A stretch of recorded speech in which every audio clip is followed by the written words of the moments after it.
আমি জানতাম যে প্রত্যেকের চূড়ান্ত যে ফয়সালা হয় তা নিজের কর্মের ওপর হয়। তো আমি এ বিষয় সম্পর্কে সঠিক ব্যাখ্যা চাই যে সকল মুসলিম জান্নাতে যাবে এবং অমুসলিম যাবে জাহান্নামে। যদি সবাই তারা ভালো কাজ করে, যদি অমুসলিম ভালো কাজ করে, তাহলে কেন তারা জাহান্নামে যাবে? বোন সুন্দর প্রশ্ন করেছেন যে ওনার এক বান্ধবী বলেছেন যে যারা মুসলমান তারা আখিরাতে জান্নাতে যাবে, অমুসলিমরা যাবে দোজখে। মুসলিম মানে সে যে শান্তি অর্জন করে আল্লাহ সুবহানাহু ওয়া তাআলার নিয়ম অনুযায়ী চলে, কোরআন ও হাদিসের অনুসরণ করে, তাকে বলে সঠিক মুসলিম। এটা একেবারে সঠিক যে কর্মগতভাবে যে সঠিক মুসলমান সে ইনশাল্লাহ জান্নাতে যাবে। কিন্তু আপনার প্রশ্ন হচ্ছে যে অমুসলিম ভালো কাজ করে সে কেন জান্নাতে যাবে না? বোন, জান্নাতে যাওয়ার জন্য শর্ত আছে 4টি। যখন আমি আমার 10ম শ্রেণী পাশ করি, আমি সেন্ট পিটার্স স্কুল থেকে পাশ করি, যখন আমি আইসিএসসিতে ছিলাম 10ম শ্রেণীতে, তখন পরীক্ষাতে আমার 6টি আবশ্যকীয় বিষয় ছিল: ইংরেজি, গণিত, বিজ্ঞান, ভূগোল, ইতিহাস, হিন্দি। 6টি বিষয় আবশ্যকীয়। 6টি বিষয় পাশ করাটা জরুরি ছিল।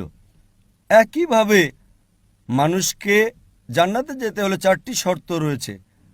তা লেখা আছে সূরা আল আসরে, সূরা নম্বর 103, আয়াত নম্বর 1, 2, 3, যাতে আল্লাহ তাআলা বলেন, ওয়াল আসর ইন্নাল ইনসানা লাফি খুসর ইল্লাল্লাযিনা আমানু ওয়া আমিলুস সলিহাতি ওয়া তাওয়াসাউ বিল হাক্কি ওয়া তাওয়াসাউ বিস সাবর। আল্লাহ সুবহানাহু ওয়া তাআলা শপথ করছেন সময়ের, আসরের।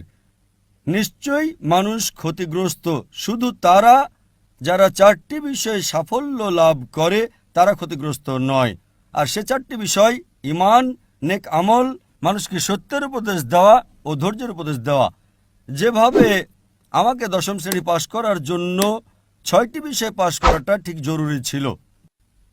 যেমন ধরেন, যদি আমি অঙ্ক, ইংরেজি, ইতিহাস, ভূগোল, বিজ্ঞানে 99% নাম্বার পাই, 99%, এবং হিন্দি বিষয়ে শুধু আমি 10% পাই এবং পাশের নম্বর 40% হয়, পাশের জন্য 40 নম্বর প্রয়োজন। যদি একটা বিষয়ে আমি হিন্দিতে 10% নাম্বার পাই এবং বাকি 5টা বিষয়ে 99% নাম্বার পাই, তখন কি আমি 10ম শ্রেণী পাশ করতে পারবো কি না? বোন, আমি আপনাকে জিজ্ঞেস করছি, আমি 10ম শ্রেণী পাশ করতে পারবো কি পারবো না? এক বিষয়ে 10%, অন্য 5টা বিষয়ে 99%, আমি 10ম শ্রেণী পাশ করতে পারবো কি পারবো না? জি না। না। কেন? যেহেতু আমি হিন্দি বিষয়ে 10% নাম্বার পেয়েছি, হোক অন্যগুলোতে 99%, হিন্দিতে 10 নাম্বার ফেল। ওইরকম ভাবে জান্নাতে যেতে হলে সূরা আল আসর অনুযায়ী 4টি বিষয় জরুরি: ঈমান, নেক আমল, যেমনটা আপনি বলেছেন, ওয়া তাওয়াসাউ বিল হক, মানুষকে সত্যের পথে ডাকা, ওয়া তাওয়াসাউ বিস সাবর, মানুষকে ধৈর্যের উপদেশ দেওয়া। 4টি বিষয় হচ্ছে জরুরি। এই 4টি বিষয়ের মধ্যে যদি একটিও বাদ চলে যায়, বিদ্যমান না থাকে, যদি আপনি একটি বিষয় ফেল করে থাকেন, আপনি জান্নাতে যেতে পারবেন না। যদি আপনি বলেন যে আপনি খুব ভালো মানুষ, আমলের দিকে আপনি খুব ভালো আমল করেন, ধরে নিলাম যে আপনি 99 নাম্বার পেয়েছেন আমলে, 99, কিন্তু ঈমানে তো ফেল করেছেন। আপনি এটা মানেন না যে আল্লাহ এক এবং মুহাম্মদ সাল্লাল্লাহু আলাইহি ওয়াসাল্লাম শেষ পয়গম্বর, যা সকল ধর্মগ্রন্থের মধ্যে লেখা আছে। তো আপনি ঈমানে ফেল। আপনি যতই নেক কাজ করেন, 99% নাম্বার পান, 100 নাম্বার পান বাকি 3টা অংশে, কিন্তু ঈমানে ফেল হলে তো আপনি জান্নাতে যেতে পারবেন না।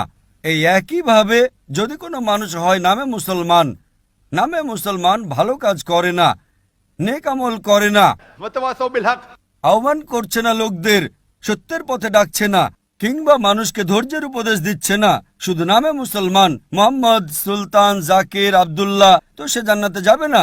তাকে জান্নাতে যেতে হলে ঈমান, নেক আমল, মানুষকে সত্যের উপদেশ ও ধৈর্যের উপদেশ দেওয়া, 4টি বিষয় দরকার। এই জন্যই আপনার আমল যতই ভালো হোক, যদি ঈমান না থাকে যে আল্লাহ এক এবং আল্লাহ তাআলা ছাড়া অন্য কারো ইবাদত করা উচিত নয়, এবং এটাতে ঈমান নেই যে মুহাম্মদ সাল্লাল্লাহু আলাইহি সাল্লাম শেষ পয়গম্বর, তা আপনি জান্নাতে কখনোই যেতে পারবেন না।